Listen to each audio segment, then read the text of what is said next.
Radiation. Heat radiation involves the transfer of heat energy by infrared waves. These are a part of the electromagnetic spectrum of waves which can travel through the vacuum of space. All objects emit infrared radiation.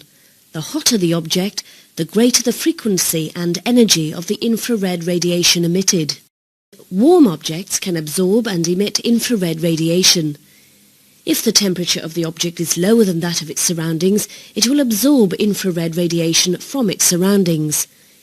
If the temperature of the object is greater than that of its surroundings, it will emit infrared radiation into its surroundings. Radiation, absorbing surfaces.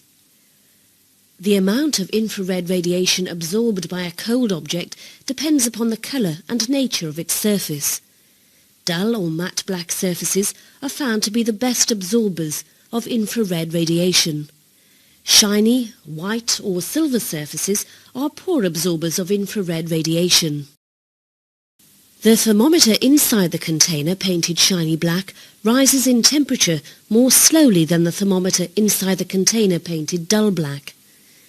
The thermometer inside the container painted dull black rises much faster than the thermometer inside the container painted dull white. Houses in hot countries are often painted white. This is because white surfaces are poor absorbers of heat radiation. Solar panels are used to absorb heat radiation from the sun. The copper pipes in the panels are often painted black.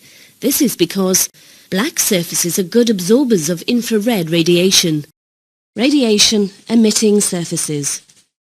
Similarly, it is found that a hot, dull black surface is the best emitter of infrared radiation. Hot, shiny white or silver surfaces are very poor emitters of infrared radiation.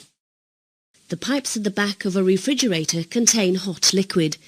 These pipes are painted black, so that heat can be radiated away as quickly as possible into the surroundings. Teapots are sometimes made of silver. The shiny silver surface is a poor emitter of infrared radiation. The tea will stay hot for longer.